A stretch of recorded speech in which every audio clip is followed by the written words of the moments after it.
হাই everyone, মই পৰি আজি আপোনালোকৰ লগত শ্বেয়াৰ কৰিব বিচাৰিছোঁ মোৰ ঘিচা পিঠা স্কিন কেয়াৰ যিটো মই সপ্তাহত একদিন কৰোঁ আৰু আপোনালোকে কৰাটো এইটো মাষ্ট বুলি মই ভাবোঁ কাৰণ স্কিন কেয়াৰ আজিকালিৰ দিনত কোনে নকৰে। মই নকৰিছিলোঁ কিন্তু এতিয়া কৰোঁ দেই। কাৰণ আজিকালি যিটো মানে ডেইলি লাইফ আৰু বিশেষকৈ গৰমৰ দিনত আপোনালোকে যদি আৰু বেছি ক'লা হ'ব নিবিচাৰে তেতিয়াহ'লে মোৰ দৰে স্কিন কেয়াৰ কৰা আৰম্ভ কৰক। আৰু ফাৰ্ষ্ট মই ইয়াতে দেখাইছোঁ যিহেতু মই ফেচ ৱাছ কৰিছোঁ, দেন মই ফেচিয়েল হেয়াৰ ৰিমুভ কৰিছোঁ। আপোনালোকে ফেচিয়েল হেয়াৰ ৰিমুভ নকৰাটো এইটো অপচনেল হয়। দেন আইচ কিউব ইউজ কৰিব পাৰে আপোনালোকে। মই এনেকৈ ঠাণ্ডা পানীত আইচ কেইটামান লৈ কিনে মূৰটো ধুৱাইছোঁ। দেন মই এটা বিলাহী টুকুৰা লৈছোঁ। তাত মই কফি পাউডাৰ অলপ লৈ মুখখনত এনেকৈ ঘঁহিছোঁ। এজ এ স্ক্ৰাব ইউজ কৰিব পাৰে আপোনালোকে।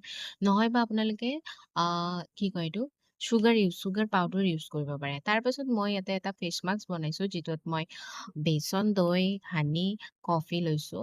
তাতে আপোনালোকে এইটো ডাইৰেক্ট এনেকৈ শুকুৱা মানে 10 মিনিট ৰাখিব। তাৰপিছত শুকোৱাৰ পিছত তেনেকৈ ডাইৰেক্ট ধুই নিদিব।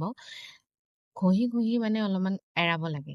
তাৰপিছত মই এটা মাস্ক শ্বিট ইউজ কৰিছিলোঁ। এই ফেচ মাস্ক শ্বিটটো মই এটা ভাল নাপালোঁ, ইমান ডাঠ আছিলে।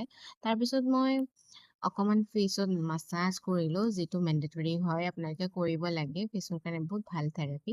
জিলিকিছোঁ নে নাই বাৰু ক'বচোন কমেণ্টত। আজিলৈ এইখিনিয়ে, বাই বাই।